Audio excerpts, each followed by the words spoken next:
بسم الله الرحمن الرحيم. الحمد لله رب العالمين، والصلاة والسلام على رسول الله صلى الله عليه وآله وصحبه وسلم. أحباب رسول الكريم، السلام عليكم ورحمة الله وبركاته.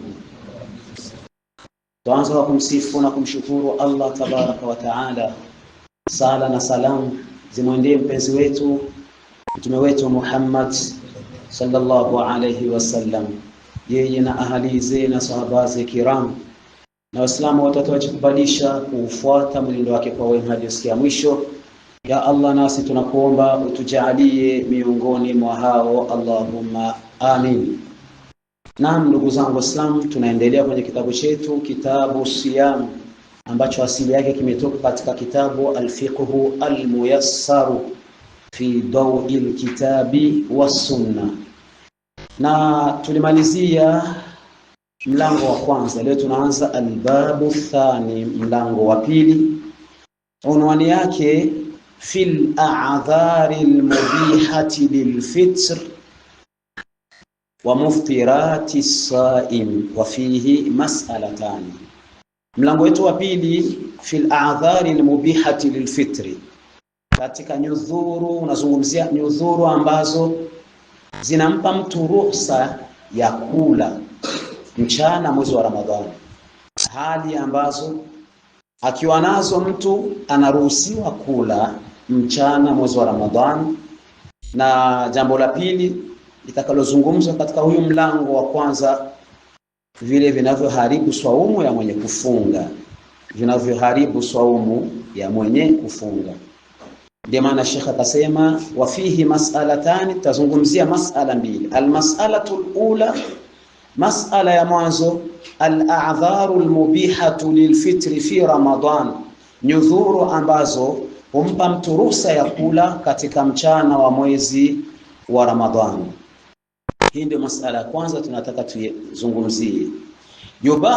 Yubahu al-fitru fi Ramadan, inajuzu mtu kula mchana katika mwezi wa Ramadhan li ahadil a'dhari taliya, anapokuwa ametokewa na moja katika nudhuru zifuatazo. Yani moja ikimtokea, anaruhusiwa Muislamu kula katika mwezi wa baraka, mwezi wa Ramadhani. Nudhuru ya kwanza, al-awwal al-maradu wal-kibar. Amekusanya vitu viwili kwa pamoja, kwamba ni maradhi na utu uzima, uzee. Mtu amekuwa mzee mkongwe kabisa. Al-kibar tunakusudia ule mzee kabisa, mzee. Kwa lugha yetu ya Kibuyenzi wanasema ile mzee ule wanuanika tabani kabisa. Fayajuzu lilmaridi alladhi yurja bur'uhu alfitr, inajuzu kwa mgonjwa yule ambaye tunataraja au inatarajiwa kupona kwake, yana naumwa maradhi ambayo watu wanatarajia atapona. Kwa mfano malaria ni ugonjwa ambao mtu anaumwa, lakini watu wanataraji kwamba insha Allahu taala atapona. Kwa hivyo inamjuzia huyo alfitr kula. Fa idha bari'a wajaba alayhi qada'ul ayami allati aftaraha, na atapopona inakuwa kwake ni wajibu sasa kulipa zile siku ambazo alizokula. Liqaulihi ta'ala, kwa ushahidi wa kauli ya Allah aliposema ayyama ma'dudat, mwezi wa Ramadhani ni siku zenye kuhesabika. Ma'dudat wanaita ni jamu qilla, ni wingi wenye kuonyesha vitu vidogo. Wingi wa kuonyesha vitu vidogo. Kwa hivyo mtu asiwe na uoga bana, Ramadhani nasikia imekuja bana, ni balaa bana. Yani mtu anakuwa na wasiwasi mpaka anaanza kufikiria kwenda kutafuta ordonance hospitali. Tutakutambia bana, mganga ameniandikia kwamba mimi siruhusiwi kufunga. Acha uoga, ni ayama ma'dudat, siku zinahesabika kwa idadi ya vidole. Allah akasemaje? Faman kana minkum maridan atakayekuwa miongoni mwenu mgonjwa au ala safarin, au akawa amesafiri, fa'iddatun min ayamin ukhra, huyo anaruhusiwa kula, alafu atahesabu siku alizokula, atazilipa atapopona. Wa qawluhu ta'ala, hiyo ni Bakara 184, na kauli ya Allah 185 tena al-Bakara, faman shahida minkum ash-shahra falyasumhu, yule ambaye Ramadhani tamkuta yuko haya ataishuhudia Ramadhani, basi na aifunge hiyo Ramadhani. Waman kana maridan, lakini atakayekuwa mgonjwa, au ala safarin, au akawa amesafiri, fa'iddatun min ayamin ukhra, huyo anaruhusiwa kula, alafu atahesabu siku alizokula, atazilipa baadaye. Naam. Wal maradu alladhi yurakhasu ma'ahu fil fitr huwa al maradu alladhi yashqu ala al maridi as-siyam bisababihi, na ugonjwa ambao unampa mtu ruhusa ya kula katika mwezi wa Ramadhani ni ule ugonjwa ambao unampa mtu uzito, unampa mgonjwa uzito kufunga, unampa uzito, anakifunga kutokana na we maradhi inakuwa kwake ni uzito, nampa shida, shijinganganizi bwana. Mtu anaenda kwa mganga yuko tabani, pima malaria sijui misaraba kama ni 10 na ngapi, kafiri hao. Yana watuwekea magonjwa na wanaingiza hemo na itikadi. Malaria ya misalaba. Wewe Muislamu unakuja nyumbani unamwambia mke wako bwana amenipima malaria ya misalaba 19. Yaani hata Mkristo mwenye hajaifikia hiyo misalaba, wewe Muislamu ushakuwa na misalaba 19. Wahuni hao watu. Wahuni. Ndio maana nashukuru sana government ya Saudi Arabia iligundua ya mambo. Unaona wenzetu wana vitu vya ujanja sana vya dini wanavificha. Watu wanyo kusaidia watu, gari yao inawekwa msalaba mwekundu, si ndio jamani? Eti ni Croix Rouge, msalaba mwekundu. Unaitwa hivyo hivyo kabisa. Waislamu wengine mpaka Muislamu atawa eti ule sio msalaba, eti ni please. Subhanallah. Wenye nao wameuitaje? Wanaandika pale kwenye gari Croix Rouge, maana yake msalaba mwekundu. Walivyokwenda Saudi Arabia eti waenda kusaidia Saudi Arabia, akaambia msiingii hivyo bwana. Hakuna hicho kitu. Pale ya msalaba mwekundu haingii, mpata ingia mwezi wa kijani, croissant vert. Ndio maana kule Croix Rouge Saudi Arabia inatumika na alama ya mwezi wa rangi ya kijani.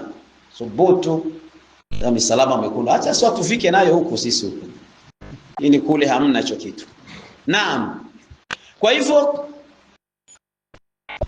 mgonjwa unaenda hospitali huko hoi, mtu anakuwa mganga mwenyewe anakuambia anakuwa hali yako wewe bana, chukua dawa tumia sasa hivi. Nitatumia usiku. Unatuaibisha na unaaibisha dini. Sio dini nasema hivyo. Hiyo sio imani, ni ujinga hiyo. Jambo hilo ni ujinga. Amma almaridu alladhi la yurja bur'uhu, ama mgonjwa ambaye hatarajiwi kupona. Wametugawia wagonjwa kundi mbili. Kuna mgonjwa anaumwa ugonjwa ambao anataraji akapona, si ndio jamani? Na kuna mgonjwa sana ugonjwa ambaye haitarajiwi tena kupona. Ishakuwa zile diabetes zile kronike kabisa, ishakuwa ndani ya damu, anaishi sijui kila mara yeye mwenyewe anakuwa anajidunga hata sindano na nini. Kufunga kwake inakuwa ni shida. Hawezi, yani hapana kusema ati atakatazwa. Yeye mwenyewe akianza kufunga hawezi, kichwa kitauma, hali inakuwa mbaya, jasho inamtoka, mpaka ale ndo anarekipere. Sasa akiwa ni huyo mgonjwa wa hivyo, au ambaye hatarajii kupona, au mengine magonjwa makubwa ambayo mganga anakuambia bana, haya ile kanseri imeshapitiliza, ishakuwa katika degree za hali ya juu, Allah tunamwomba tukinge na maradhi madogo na makubwa yote. Hao wote ni kundi la pili. Awil ajizu anisiyami ajzan mustamirran, au mwenye hatoweza kufunga na jambo lake hilo, udhuru wake huyo ni wa kuendelea, kushindwa kwake huko ni wa kuendelea. Kwa mfano kalkabir, kama vile mzee mkongwe ule waanika, asubuhi wanamtoa ndani wanamweka kwenye jua, jioni wanamrudisha ndani. Ndiyo maana mtume wetu Muhammad sallallahu alaihi wasallam katika dua zake alikuwa akiomba, Allah Allahumma inni a'udhu bika min ardhalil umur, Allah najikinga kwako kufika katika umri wa udhalili. Unajua dunia tunaipenda kweli, lakini inafikia wakati dunia inakukataa. Yani kwa uzee ukitembea barabarani watu wote wanasema ule ni mrozi. Yani sura ishageuka na kuwa ni shaole si shaole. Wallahi binadamu maskini. Mwanzo unatembea unajikaza, unainua mgongo, inafikia fasi huwezi. Mgongo unakwambia inabaki hivyo hivyo mzee.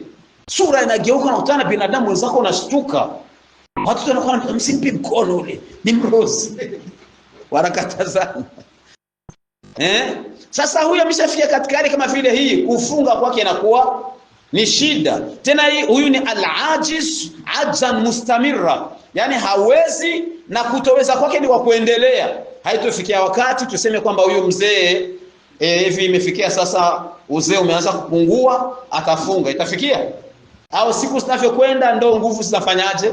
Zinakwenda zinaisha. Sasa watu kama vile hao, fa innahu yuftir, mfano wa hao, huyo anakula, wala yajibu alayhi alqada, na sio lazima kwake kulipa, wa inma talzamuhu fidya, lakini kinachohitajika kwake, kimelazimika kwake ni kutoa fidya.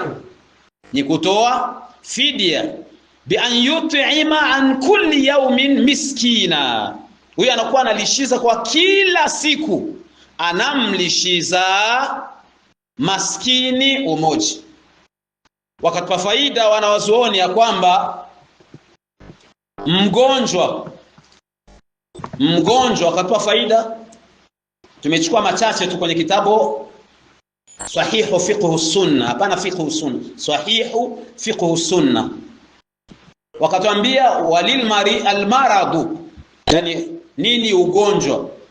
Wakasema ni kullu ma kharaja bihi al-insanu an haddi sihhati min illatin, ni jambo lolote lile ambalo limemtoa ni jambo ambalo limemtoa mwanadamu katika hali ya kuwa na siha nzuri na akajikuta amepoteza afya yake, yani afya ikabadilika, huyo ni ugonjwa.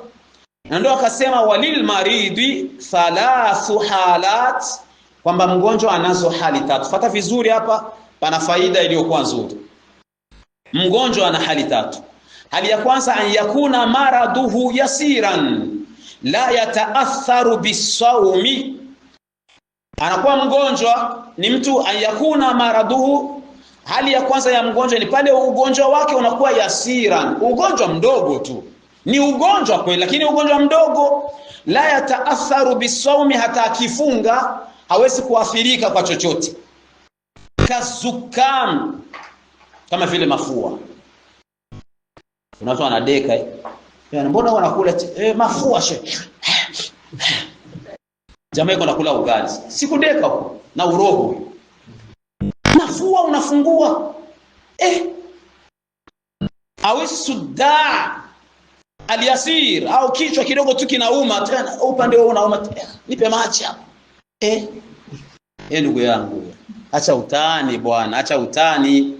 Haya ni maradhi madogo ambayo hata akifunga haathiriki. Hukumu yake ni fahadha la yajuzu lahu an yuftir, hukumu yake huyo haijuzu kwake ale mchana.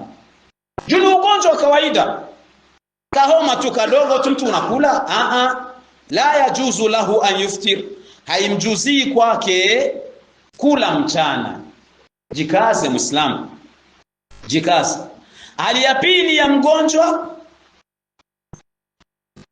an yazida maraduhu au yataakhara bur'uhu, ni pale mgonjwa akifunga maradhi yake yataongezeka, au itakuwa ni sababu ya kukawia kupona. Wayashuku alaihi sawmu, na itamwea pamoja na kuwa anaweza akafunga, atafunga kwa shida, lakini la yadhurruhu, lakini akifunga aweza akadhurika ile vya sana, lakini kuna matatizo, anafunga kwa shida. Hukumu ya huyu fahadha yustahabbu lahu alfitra, huyu inapendeza kwake ale, wa yukrahu lahu saum, na ni karaha kwake kufunga. Sikiliza vizuri, huyu akifunga inaweza kuwa ni sababu ya ugonjwa kuongezeka. Tena daktari amekwambia bana, wewe ukifunga kuna hatari maisha yako, inaweza ikasababisha maradhi kuongezeka au ikasababisha maradhi kukawia kupona. Muislamu anang'ang'ania. Sikiliza hukumu ya huyu, na hata akifunga anafunga kwa shida, jasho, vizunguzungu ya nini ndugu yangu? Hukumu yake fahadha yustahabu lahu alfitr, inapendeza kwake ale. Tunasema sana ndugu zangu, swaumu sio adhabu yenye Allah alileta kutuadhibu, ni ibada yenye Allah alileta ili tupate thawabu. Sio mtu afunge mpaka midomo ikauke inapasuka. Je, hii ndio swaumu hii? Na alikwambia ingekuwa swaumu ni hivyo, tungepewa ruhusa kula daku, tutayafikia hapo. Utashangaa, ndio utaona kwamba sisi tunawepeleka swaumu mekanike tu. Hii ni ibada jamani. Yustahabu lahu alfitr, inapendeza kwake ale, wa yukrahu lahu saum, na ni karaha kwake kufunga. Sheria inakuonyesha kwamba ni karaha. Hii ni hali ya pili ya mwenye kufanyaje, ya mgonjwa. Hali ya kwanza tumesikia kwa ni maradhi madogo ambaye hata akifunga haiathiri chochote. Kwa hivyo kufunga kwake huyu inakuwa inajuzu kwake afunge.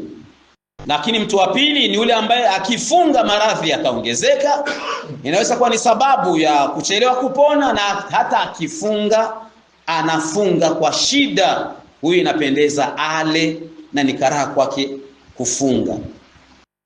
Hali ya tatu ndugu zangu ya mgonjwa, an yashuqa alaihi saumu, ni pale mtu kufunga na mwea vigumu zaidi, wayusabbibu fi darari,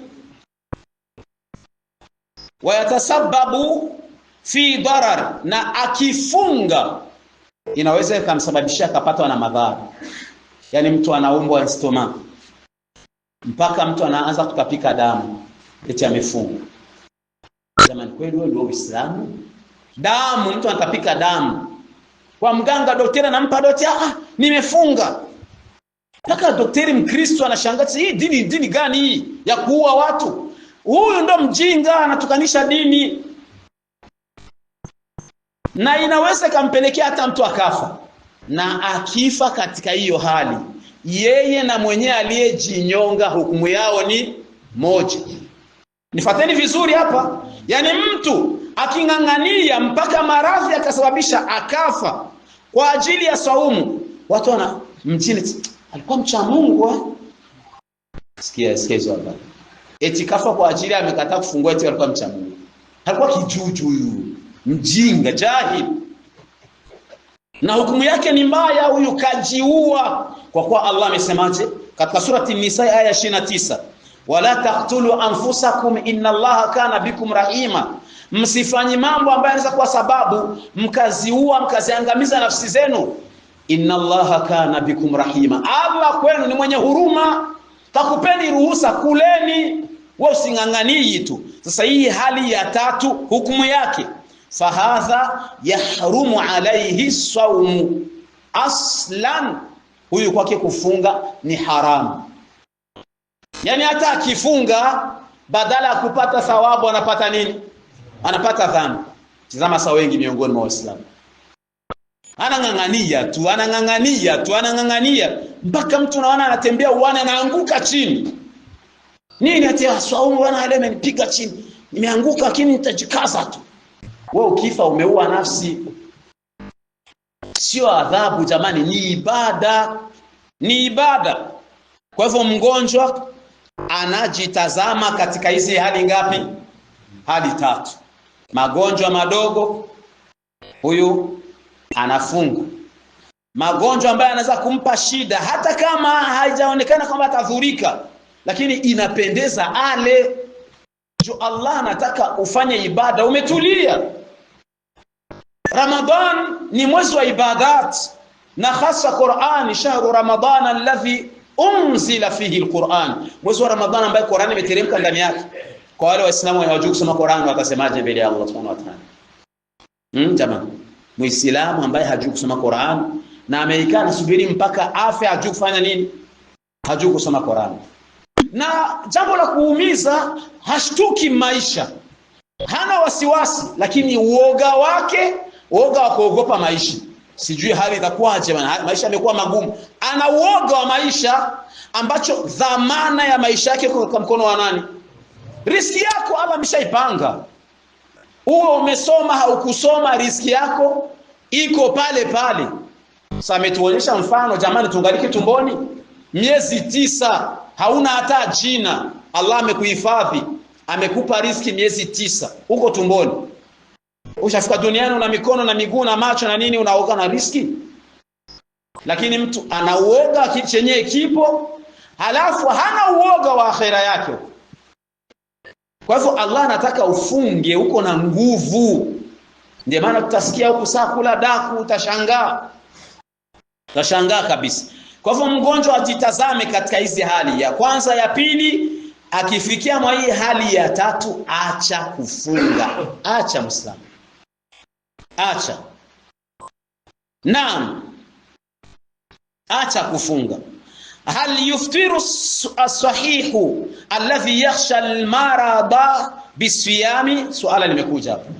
Sasa mtu ni mzima, anachelea, akifunga tu hali ya maradhi itamwamka.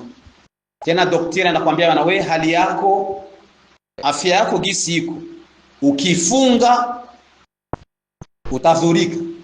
Ni mzima, sio mgonjwa, lakini akifunga maradhi ataamka, tena ya hali ya juu. Hapo ndugu zangu ni mambo mawili. Kuna habari ya mganga na kuna kuhisi wewe mwenyewe mwilini mwako. Mambo mangapi? Mawili. Habari ya mganga sema usifungi, na wewe mwenyewe mwenye mwili wake kuhisi. Unafunga, unajisikia naweza nikafunga, unafanyaje? Unafunga. Nafunga najisikia kabisa gisi niko nafunga, naona kisasi ninavyokwenda afya inaenda, nafanyaje? Inazorota. Fanyaje? Acha. Kwa hivyo hiyo ni faida ambayo wametupa. Na hiyo ni kwa nini? Allah tabaraka wa taala kwa ile aya 29 ya surati Nisa'i, kadhalika na aya ya 185, Allah anasema yuridu Allahu bikumul yusra wala yuridu bikumul usra. Allah anakutakieni mambo mepesi wala hakutakieni mambo mazito. Hii ni Qur'ani. Allah anatutakia mambo mepesi, hataki kwetu mazito. Na aya nyingine katika surati al-Hajj aya 78 78, wama ja'ala alaykum fi dini min haraj. Allah anakataa, hajaweka katika dini mambo mazito, hamna. Ndiyo maana hata mgonjwa akishindwa kusali anasimama anasali, amekaa chini. Imeshindikana kukaa chini anasali, afanyaje? Amelala, anaashiria kwa macho tuna mikono basi.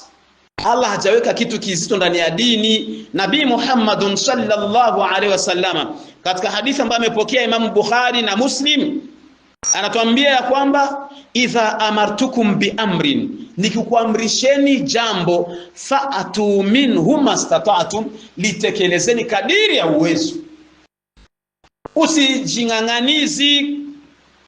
Hiyo ni habari kuhusu mgonjwa. Hiyo ni habari kuhusu, ni faida tunaipata kuhusu mgonjwa. Tumesema wagonjwa wamegawanyika kundi ngapi?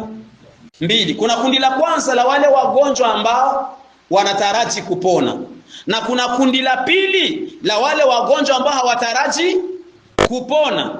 Amma almaridu alladhi la yurja bur'uhu, ama yule mgonjwa ambaye hataraji kupona, awil ajizu ani siyami ajzan mustamirran, au mwenye kushindwa kufunga, sio kwa ugonjwa, kwa jambo lingine tu limemtokea akashindwa kufunga, tena kushindwa kwake ni kwa kuendelea, mustamirran, kalkabir, kama vile mzee mkongwe, fa innahu yuftir, huyo anaruhusiwa kula, wala yajibu alayhi alqada, na kwake sio lazima kulipa, wa inma talzamuhu fidya, bal huyo anatoa fidya, bi an yut'ima an kulli yawmin miskina, atalishiza kwa kila siku, anamlishiza maskini.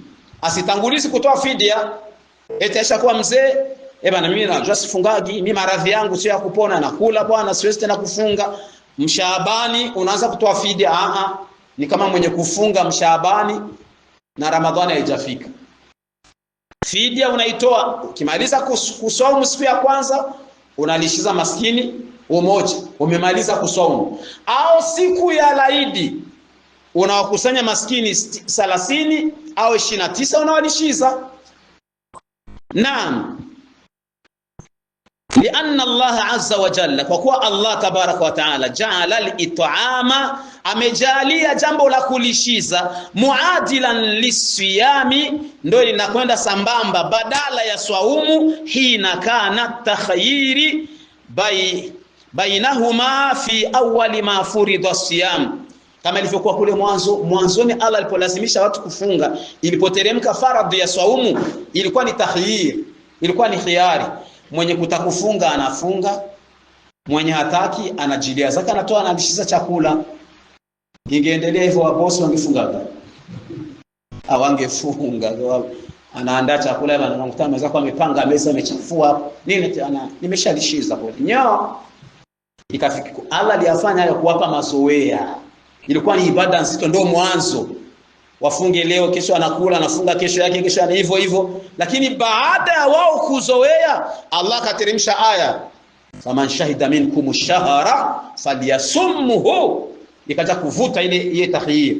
Ambaye Ramadhani itamkuta yuko hai, huyo anafunga, hakuna tena habari za kufanyaje, za kulishiza. Hiyo habari sasa ya kulishiza kule mwanzo, fata'ayyana an yakuna badalan anhu inda al-udhri, ikabainika ya kwamba imekuwa ni badala sasa kwa ule mwenye hataweza kufunga kwa sababu ya kuendelea wakati wa udhuru, ndo ataitumia sasa. Nimeeleweka hapo? Yani mwanzo ilikuwa ni takhairi, mtu analishiza kwa kutaka kufunga anafunga, lakini Allah aliposimamisha hilo, hii hukumu ikawa imeondoka kwa watu wote, ikabaki kwa wale ambao wenye nyudhuru za kuendelea. Naam, yakulu al-Imam al-Bukhari, al-Imam Bukhari rahimahullah anasema, wa amma ash-shaykh al-kabir, ama mzee mkongwe, idha lam yutiqi siyam, anapokuwa hawezi kufunga, faqad at'ama Anasun ba'dama kabira aman au amain an kulli yawmin miskina, atafanya kama alivyofanya sahaba Anas ibn Malik radhiyallahu anhu. Anas alikuwa alilishiza Anas baada ya kuwa mzee mkongwe, mwaka mmoja au miaka miwili, an kulli yawmin miskina, kila siku analishiza maskini mmoja. Waqala ibn Abbas radhiyallahu anhuma, na Abdullah ibn Abbas akasema, radhi za Allah ziwe juu lake na baba yake, akasema, fi shaykh al-kabiri, kwa mzee mwanaume, kwa mzee mkongwe, wal mar'atu al-kabira, na mwanamke mkongwe, la yastati'ani an yasuma, ambao hawawezi tena kufunga, fayut'imani makana kulli yawmin miskina, hao watalishiza kila siku, nafasi ya kila siku ambayo amekula analishiza maskini mmoja. Bimaana atalishiza wa maskini kutokana na idadi za siku za Ramadhani. Ikiwa ni 29, maskini 29. Ikiwa ni 30, maskini 30. Fayut'imu al-ajizu ani siyami ajzan la yurja zawaluhu, kwa hivyo atalishiza yule mwenye anakiziwiza, hawezi kufunga tena. Kutoweza kwake ni kwa kuendelea, yani havitorudi nyuma, ni maradhi hayatopona, ni uzee hatorudi muujana, bimaradin, kutokana na maradhi kana au kibar, au kutokana na uzee, an kulli yawmin miskina, kila siku atalishiza maskini umoja. Kiwango gani? nisfi sa'in min burrin, atalishiza nusu ya pishi ya ngano au tamr au tende au aruz au mchele au nahwiha min qutil baladi, au chochote kile katika chakula cha nchini mwake. Wa miqdaru sa'i, mesikia hapa atalishiza nusu pishi. Sasa shehe anatuambia na kiwango cha pishi yenye kuenea kiloani wa rub'un takriba, pishi yenye kuenea ni kilo 2 na robo takriba. Fayakunu al-it'amu an kulli yawmin, sasa itakuwa kila siku analishiza maskini kilogram wa 125 graman, yani kwa siku atakuwa analishiza kilo 1 na grama 125 kwa siku. Kilo 1 grama 125. Hadha wa insama almaridu sahha siyamuhu wa ajzaahu. Sheikh akasema kwa haya, pamoja na kwa tumezungumza hivyo, lakini ikifikia mtu anaumwa akiswaumu, akiweza kuswaumu, swaumu yake inakubaliwa na atayapata malipo. Lakini bora kama mtu amezidiwa afanyeje?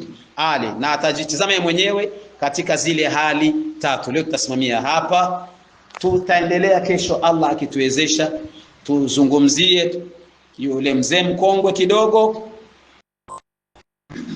Na mzee mkongwe tayari tutazungumzia kuhusu habari ya msafiri bimashiatillahi tabaraka wa taala. Subhanakallahumma bihamdik, nashhadu an la ilaha illa anta, nastaghfiruka wa natubu ilayk. Subhana rabbika rabbil izzati amma yasifun wa salamun ala al-mursalin walhamdulillahi rabbil alamin. Assalamu alaykum wa rahmatullahi wa barakatuh.